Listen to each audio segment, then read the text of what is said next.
My adopted sister murdered me because she wanted the life I had built with the supposedly ordinary Moss family. When we were both reborn on adoption day, she rushed to steal my old choice and sent me to the powerful Morelands, certain their cold air would destroy me. I let her believe she had won. She remembered who became rich in our first life, but she never understood who had created that fortune, or what kind of man she had chosen. Mrs. Morland's face tightened. Such a fickle child is unworthy of the Morland name. Then her gaze softened as she turned to me. You seem like a good girl. Come with me. We have a son at home you'll like. I simply nodded and took her outstretched hand. A triumphant gleam flashed in Hazel's eyes. If she just won a great victory. But she had no idea. While everyone feared Alexander's eccentricities, I was far more terrified of Brad, a guy as cold and venomous as a snake. In my last life, I had spent years desperately trying to escape his grasp. This time, she had unknowingly done me the biggest favor imaginable. As Mrs. Morland stepped outside to get the car, Hazel sidled up to me, her eyes full of contempt. Enjoy your new life, Carmen whispered. This time you're the one who will suffer. I didn't even bother to reply. Her gloating was nothing more than a clown's performance. She thought she had secured a fresh start, but the joke was on her. She hadn't escaped a fire. She had just jumped head first into a hell, far more brutal than she could ever imagine. After I arrived at the Morland estate, Mrs. Morland gave me a private suite and hired a small army of tutors for piano, dance, and etiquette. She was gentle but frank. Sweetheart, I'll be honest. I adopted a daughter to find a suitable match for my son. You must apply yourself. Alexander returns from abroad in a month. If he takes a liking to you, your future will be secure. Remember, the entire Morland legacy will be his one day. I knew from my last life that Alexander had felt nothing but disdain for Hazel, and her time here had been miserable. I didn't dare hope the cold, aloof air would favor me either. I needed my own plan for survival. A month later, the Morelands held a grand ball to welcome Alexander home. The elite of Edinburgh were all there, including the Moss family, due to their close business ties. Across the glittering ballroom, Hazel spotted me immediately. Dressed in a virgin white gown, she glided over, her smile as sharp as a knife. Enjoy the party, Carmen, she whispered. Night will be the most humiliating night of your life. I remembered this banquet well from my last life. It was when she had first met Alexander. He had taken one look at her, frowned and disgusted, told her to get lost in front of everyone. She had shamelessly clung to him, declaring herself his future wife. He had kicked her away without a second thought. But I was reborn too. I knew how her story ended, and I had already charted a different course. Hazel was waiting for me to suffer the same humiliation she did. She was in for a surprise, but she was about to be disappointed. Just before Alexander was to make his grand entrance, intercepted him in a private study. It was our first meeting. He stood a full head taller than me, his strikingly handsome face cold and unapproachable. Tisk.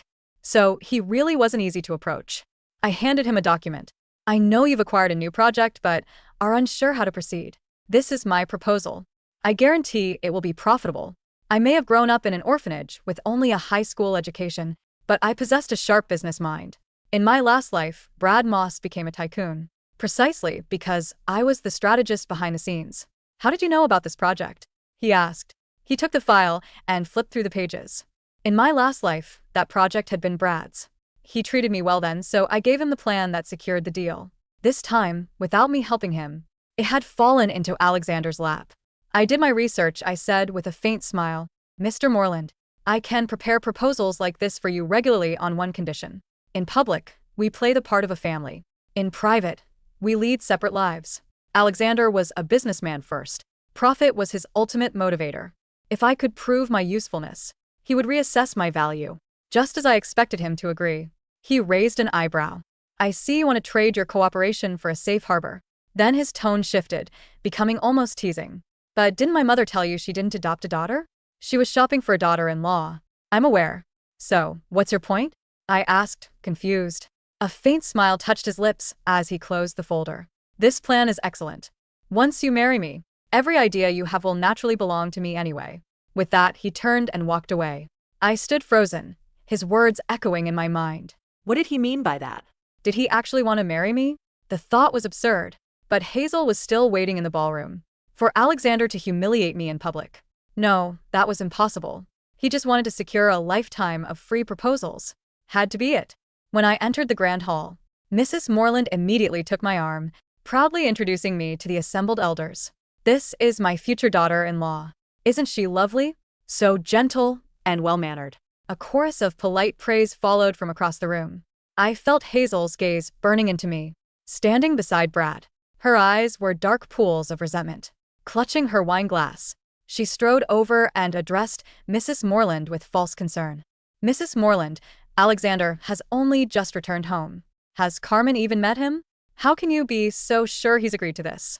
She had already made a terrible impression at the orphanage. Now hearing her audacious question, Mrs. Morland's eyes flashed with fury. "How dare you? The Morland family's affairs are none of your concern. Who do you think you are?" Brad's face paled. "My apologies, Mrs. Morland. Please forgive my sister. She speaks without thinking." But I saw it, the fleeting, dangerous shadow that crossed his eyes. I had seen that look countless times in my last life. It always signaled the beginning of a nightmare. A cold dread seized me. I instinctively stepped backward, only to stumble against a solid, warm chest. I turned, startled, and found myself looking up into Alexander's face. His arm studied me care, he murmured. A rare smile softened his typically cold eyes, and his voice was gentler than I thought possible. Hazel, standing right in front of us, looked like she was about to explode. She must have been screaming inside, wondering why he was treating me with such tenderness. "Alexander," she blurted, "do you really like Carmen? She's just an orphan and she's impure." She was assaulted. Her words silenced the entire hall. She was referring to that night at the orphanage. A man had crept into my room while I slept, his hands tearing at my clothes. He tried to violate me, but I had fought back. I smashed a flower vase over his head. After the incident, Hazel had spread the vicious rumor far and wide, branding me as soiled goods. "Even come to me," her eyes glittering with triumph. "Carmen, care to guess who sent that man to your room?" In that moment, the final piece clicked into place. The entire ordeal had been her doing. The memory sent a fresh wave of anger through me. My fist clenching, I was about to retort. But Alexander spoke first. "Is that a fact?" His voice was dangerously quiet. His gaze locked on Hazel, mistaking his tone for curiosity. She creamed. "It's true, Carmen was defiled by some filthy old." She never finished the sentence. Without another word, Alexander's foot shot out, catching her squarely in the stomach and sending her crashing to the floor. A collective gasp rippled through the hall. All conversation ceased. Brad's face turned a sickly gray. "Mr. Morland, my deepest apologies. This is my failure. I have been too lax in disciplining my sister." Alexander's voice was pure ice. "If I ever hear her slander my fiancé again, I'll make sure she can't stand another day in this city. In fact, your entire family can pack their bags and leave with her. I suggest you teach her some respect." Immediately, Brad bowed his head in a panic. "Yes, sir. It will be done." He strode over and delivered 3 sharp, brutal strikes to Hazel's face, left and right. Stop. It hurts," she wailed, her screams piercing the stunned silence. This is Moreland's voice cut through the commotion, calm yet absolute. "Let this be clear to everyone. This young woman is my daughter-in-law. Her name is Carmen Bingley. If I hear of anyone mistreating her, I will return the favor tenfold." "Feel better now," Alexander murmured, holding me close. "It's exhilarating," I whispered. Half laughing felt like clearing years of smoke from my lungs. Hazel's public spectacle had an unexpected benefit. It fast-tracked my relationship with Alexander. Overnight, everyone knew I was the Morelands' chosen daughter-in-law, and the respect they showed me was entirely new. As for Hazel, Brad had dragged her away, his face thunderous with humiliation. In my last life, he'd kept his vicious nature hidden much longer. But today's events had torn the mask off prematurely. I knew her nightmare was just beginning, and I wondered if she had the strength to survive it. For a while, she left me alone, giving me the precious time I needed to make money and plan my escape from this gilded cage. Rebirth had taught me one undeniable truth. The only person you can truly rely on is yourself. I was in the middle of my job search when Alexander contacted me. His text was straightforward. "Come work at my company. Starting salary, $5,000 a month plus bonuses." I woke in a filthy restroom, with the same man Hazel had once sent to assault me. This time, I had brought a knife. I cut my own arm, smeared the blood across my clothes, and waited for the door to open. Hazel arrived first, already performing for the people behind her. "Mr. Morland, please don't hurt Carmen. She's just lonely. That's why she's meeting a man in a place like this." Her plea died when she saw me standing armed and covered in blood. Alexander was right behind her. Hazel had invited him to witness my disgrace. Instead, she had delivered him to the scene of her own trap. The air inside the dim, tile-cracked restroom smelled of iron, stale bleach, and Rain. the man lay groaning beside the rusted radiator, clutching his shattered collarbone and a deep gash along his thigh. The bloody kitchen knife in my right hand reflected the flicker of the buzzing fluorescent tube overhead. Blood, my own, squeezed from a precise, controlled slice across my left forearm, dripped steadily onto the stained linoleum, painting a dark, unmistakable trail. Hazel froze in the doorway, her mouth half open mid-sentence. Behind her stood 3 high society women she had dragged along from the charity auction. Downstairs, along with Alexander Morland. Mr. Morland, please don't hurt Carmen. Hazel had been reciting, her voice pitched in that delicate, trembling register she'd practiced in front of mirrors for years. She's just lonely. She meets men in these awful places. Her words withered in her throat as the scene played out, not as the dirty, ruined scandal she had paid £500 to stage, but as a bloody crime. Scene of self-defense. I didn't scream. I didn't cry. I stood under the flickering light, shivering, with a calibrated, silent terror, clutching my bleeding arm as if trying to hold myself together. Alexander stepped past Hazel without giving her a single glance. His heavy wool coat swept behind him like a shadow. Before anyone could speak, he was in front Of me. He didn't ask questions. He took the knife gently from my fingers, dropped it into the sink with a sharp metallic clatter, and stripped off his scarf to wrap it tight around my arm.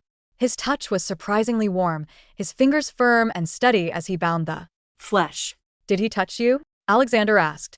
His voice wasn't loud, but it possessed a dense, terrifying weight that made the air in the narrow room feel suddenly Thin. No, I whispered, letting my voice crack slightly. I bought a knife. After the last time someone tried to break into my room at the orphanage. I Remembered. Behind us, Hazel panicked. She saw the narrative spinning wildly out of her control. No, that's not. She's lying. Carmen invited him here. I saw the messages on her phone. Quiet, Alexander snapped. He didn't even turn his head. Mr. Morland, my sister wouldn't lie about this. Brad Moss's voice echoed from the hallway as he pushed his way through the small crowd. He looked pristine in his bespoke navy suit, but his jaw was locked tight. He was bleeding money on his latest shipping venture, and he needed the Morland family's goodwill. Hazel was only concerned for Carmen's safety. Alexander turned slowly. He held me against his side, his arm locked around my shoulders with an absolute, possessive grip. Your sister, Alexander said, his eyes scanning Brad with pure contempt, knew exact details about a security breach in a private wing of this venue. A wing.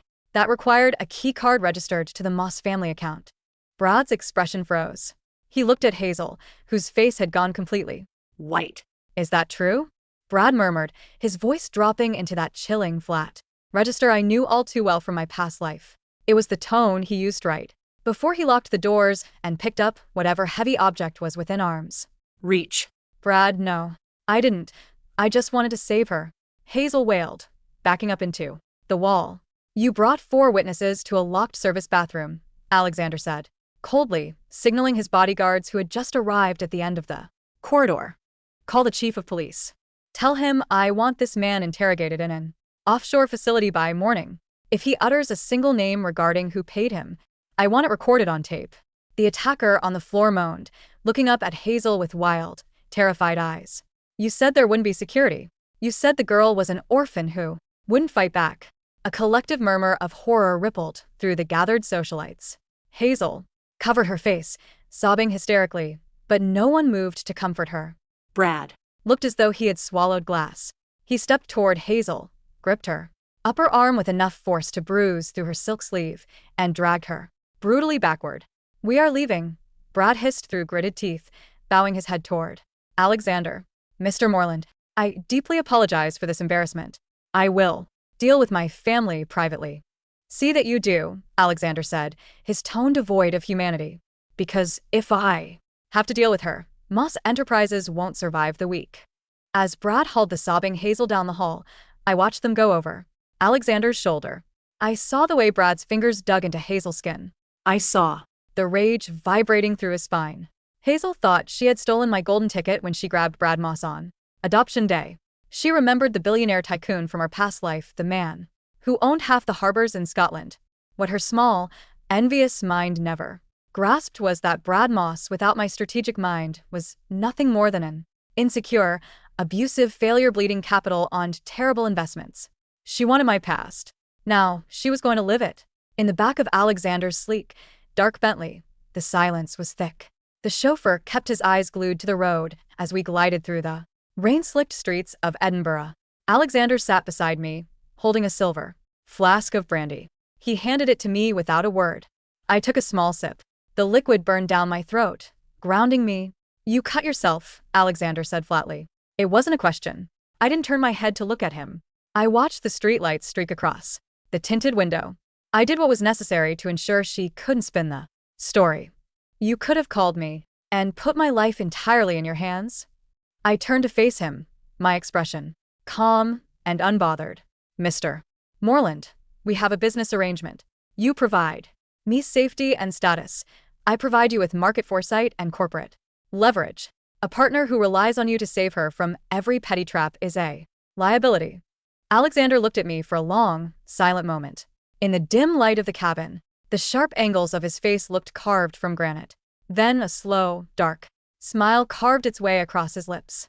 "You really are a cold little creature, aren't you?" he murmured, leaning closer. The faint scent of cedarwood and dark tobacco enveloped me. "My mother thinks you're a fragile flower she rescued from the mud." "Your mother is a romantic," I replied smoothly. "You are a pragmatist. I prefer dealing with you." "Is that so?" He reached out, his long fingers lightly catching my chin. He didn't press hard, but the authority behind the gesture was absolute. "And what does your pragmatism tell you about the Moss family's current holdings in the North Sea transport lines?" I didn't flinch from his touch. "It tells me Brad Moss over-leveraged his capital by 40% to buy the Western Docks because he believed a rumors-based tip that the government was expanding the Freeport zone." Alexander raised an eyebrow. "And are they?" "No," I said, a faint smile touching my lips. "They are expanding the Eastern rail network. The Western Docks will be useless mud within 6 months. Brad is going to lose £30 million. Alexander let go of my chin, reclining back into the leather seat, his eyes gleaming with intense appreciation. "How do you know this?" "I know how Brad thinks. He is reckless when he feels threatened, and he is greedy when he feels secure. Right now, he is both."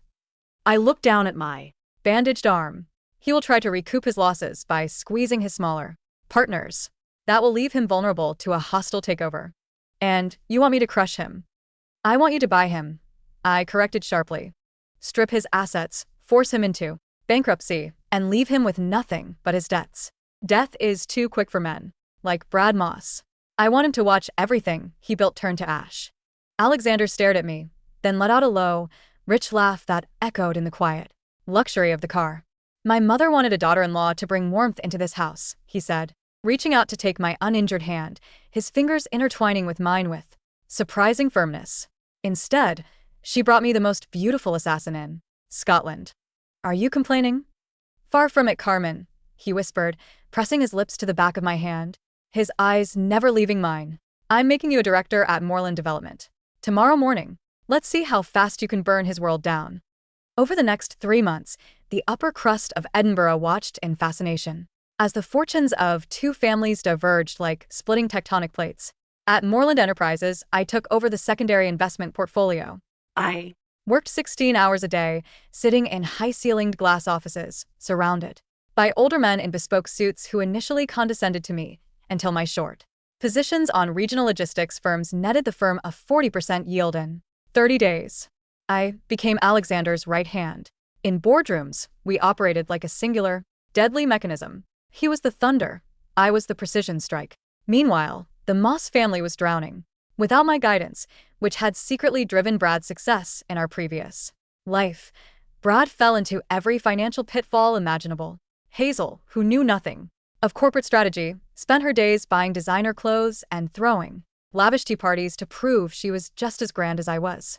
But every time she spoke at a gathering, her shallow understanding of high society drew snickers from the old money matriarchs. Worse, Rumors began to spread about what went on behind the closed doors of the Moss estate. I saw Hazel at a gallery opening in late October. She was wearing a high-collared turtleneck velvet dress despite the warm indoor heating. Her makeup was thick, heavy layers of color corrector slapped over her jawline and cheekbones. She looked hollow, her once vibrant eyes darting nervously around the room like a trapped animal. When she saw me standing beside Mrs. Morland, wrapped in an emerald silk gown, with Alexander's diamond ring glittering on my finger, her composure broke. She waited until Mrs. Morland went to speak with the gallery owner, then slunk toward me from behind a marble sculpture. "You think you're so smart, don't you?" Hazel spat, her voice trembling. Up close, I could see the poorly concealed purple bruising extending down her neck. "You set me up." I took a slow sip of my champagne, looking down at her with cool detachment. I "Didn't set you up, Hazel. You chose Brad. I merely let you have him." "He's a monster," she whispered savagely, tears welling in her heavily painted Eyes.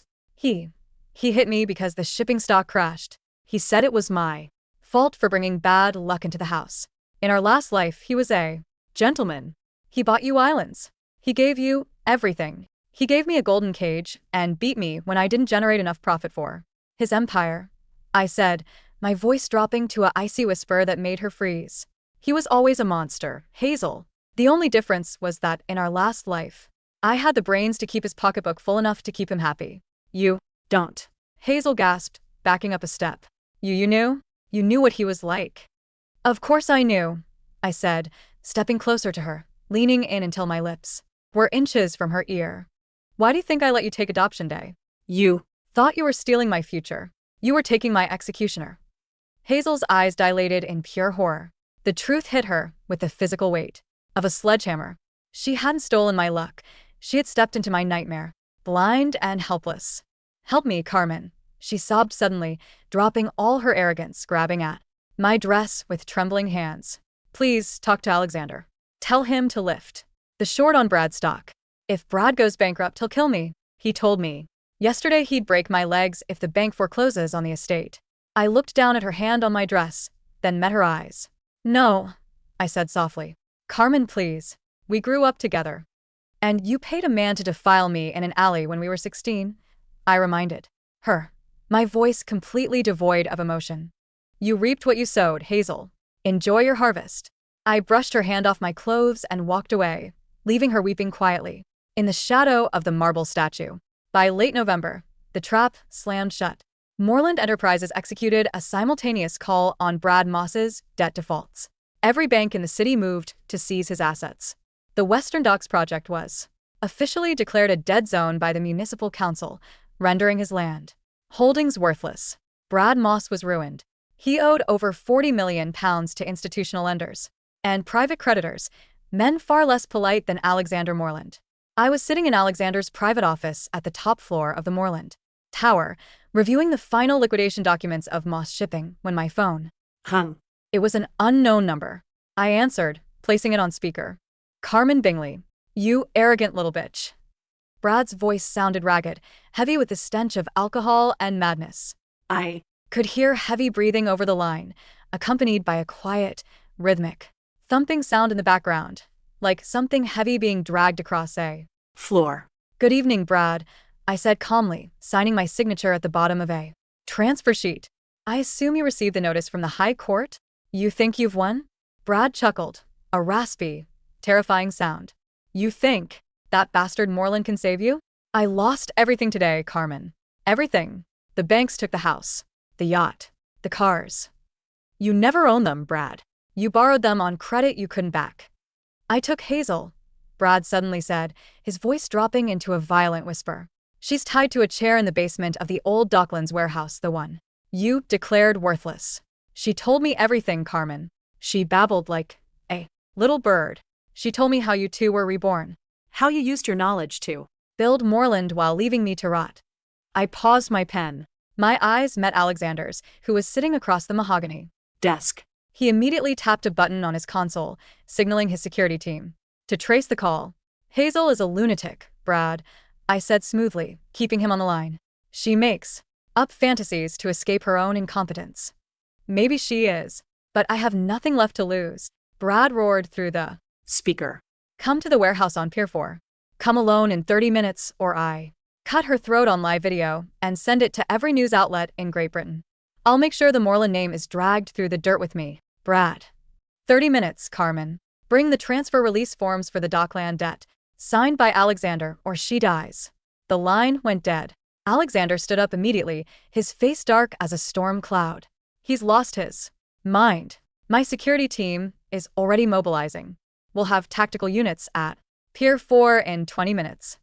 No, I said, standing up and pulling my coat over my shoulders. Alexander frowned. Carmen, don't be stupid. He's cornered and dangerous.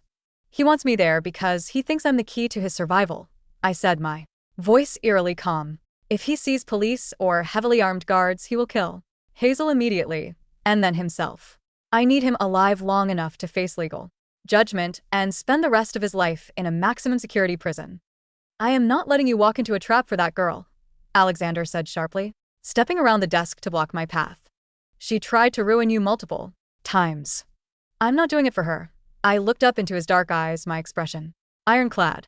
I'm doing it to finish what was started in our last life. In that life, I died running from him in the dark. In this life, I face him in the light. Trust me, Alexander.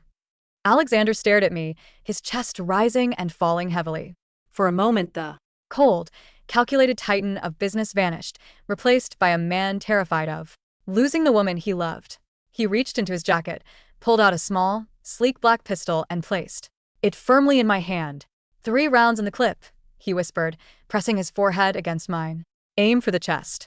My men will be right behind you. I won't miss, I said. The warehouse at Pier 4 smelled of salt water, rotting wood, and diesel fuel. Rain battered the corrugated iron roof, creating a deafening racket that masked my footsteps as I pushed open the heavy steel side door. Inside, yellow sodium lights hummed overhead, casting long, grotesque shadows across stacks of rusted shipping containers. In the center of the open floor, Hazel was strapped to a wooden chair with industrial duct tape. Her face was swollen beyond recognition, blood dripping from her split lip onto her torn designer dress. Her eyes were wide with blind terror as she saw me walk in. See, Carmen. She rasped through her bloodied mouth. Run, he's. A shadow detached itself from behind a forklift. Brad stepped into the light. He looked terrible, his expensive hair matted with sweat, his eyes bloodshot and wild, holding a heavy iron crowbar in his right hand. You actually came, Brad sneered, walking slowly toward me. The noble sister. How touching. I brought the paper you wanted, I said, holding up a manila folder with my left hand, while my right hand remained hidden deep inside the pocket of my trench coat, my fingers wrapped tight around the cold steel of Alexander's gun. Drop it on the floor, Brad barked, twitching nervously. Drop it and step back. I dropped the folder. The wind from the open door blew it open, revealing empty, white sheets of paper. Brad glanced down, saw the blank pages, and his face twisted into an expression of murderous rage. You lied to me? Of course I lied to you, Brad, I said, taking a slow step forward instead of backward. My voice echoed with cold authority in the cavernous space. You were never a genius. You were never a tycoon. In our last life, every deal you signed, every contract you landed, every million you made was based on my notes, my analysis, my labor. Brad froze, his hand trembling around the crowbar. What are you talking about? Hazel told you the truth, didn't she? I smiled, a dark, predatory expression that made him visibly recoil. She told you we were reborn, but what she didn't tell you was that she was useless. She took my place beside you, thinking she could enjoy the fruits of my labor, but she couldn't give you a single profitable idea because she has nothing inside her head. Shut up, Brad screamed, raising the crowbar. Shut up. Look at you, I continued, my voice calm, icy, relentless, driving each word like a spike into his shattered ego. Bankrupt, hated, hunted by debt collectors. A violent, weak, pathetic boy who can only feel powerful when he strikes a bound woman. Without me, Brad, you are nothing. I'll kill you, he shrieked, lunging forward with the iron bar raised high. I didn't flinch. I pulled the pistol from my pocket, leveled it at his right shoulder, and pulled the trigger. Bang. The deafening report echoed through the metal warehouse. Brad dropped the crowbar with a howl of agony as the bullet shattered his shoulder joint. He spun around and fell heavily onto his knees, clutching his gushing wound, screaming in shock. Before he could recover, the heavy main doors of the warehouse were smashed open. With a thunderous crash, dozens of flashlights pierced the gloom. Tactical officers in black armor poured into the building, accompanied by Alexander, who rushed straight past the armed men toward me. He grabbed me, pulling me hard into his chest, examining my face, my hands, my body for any sign of harm. "Are you hurt?" he demanded, his voice thick with uncharacteristic panic. "I'm fine," I murmured, leaning into his strength. I hit him. Brad was dragged to his feet by 3 officers, screaming incoherently about rebirth, ghosts, and fortunes as blood soaked through his torn jacket. The Officers paid no mind to his wild ramblings, treating him like the manic, ruined criminal he was. Meanwhile, medics rushed over to cut Hazel free from the chair. As they lifted her onto a gurney, she looked at me through her swollen eyes. She was alive, but her spirit was entirely crushed. She had lost her beauty, her status, her mind, and her future. She would spend years in therapy and isolation, forever haunted by the monster she had fought so hard to steal from me. She reached out a trembling hand toward me as they rolled her past. "Carmen, I'm sorry. I'm sorry." I stood beside Alexander, holding his hand, and watched her disappear into the back of the ambulance. I felt no pity. I felt no joy. I simply felt the heavy, suffocating weight of my past life finally lifted off my chest, carried away by the cold Edinburgh rain. 1 year later, the spring rain over the highlands had cleared, leaving the sky above the Morland estate a brilliant, crystal blue. Inside the grand ballroom, the very room where Hazel had once tried to publicly humiliate me, hundreds of guests were gathered, clinking champagne glasses under crystal chandeliers. Presenting the new CEO of Morland Global Investments, the announcer's voice boomed through the speakers. "Carmen Morland." A wave of applause erupted through the hall. I stood at the top of the grand staircase, dressed in an immaculate, ice blue silk suit that flowed around me like armor. Beside me stood Alexander, looking striking in his black tuxedo, his eyes fixed on me with open, unreserved pride. We had married 6 months ago, not out of corporate convenience, but out of a ferocious, unyielding partnership forged in fire and steel. Together, we had doubled the Morland family's portfolio, expanding into green energy and global technology hubs. Brad Moss was currently serving a 25-year sentence in a high-security prison for attempted murder, kidnapping, and massive corporate fraud. His family name had been entirely wiped from the business register. Hazel had relocated to a quiet, remote village in the West, living off a minimal monthly trust fund provided by Mrs. Morland on the strict condition that she never set foot in Edinburgh again. She lived a quiet, invisible, forgotten life, the ultimate punishment for someone who craved spotlight above all else. As I walked down the stairs to greet the gathered lords, diplomats, and industry titans, Alexander caught my hand, pulling me slightly closer, so his breath warmed my ear. "Thinking about your former life, my love," he murmured softly. I looked around the room, at the powerful people bowing their heads in respect, at Mrs. Morland smiling warmly from a velvet sofa, and finally up into the dark, fierce eyes of the man beside me. "No," I whispered, smiling as I raised my glass to the crowd. "My past life was a hard lesson. This life is my empire."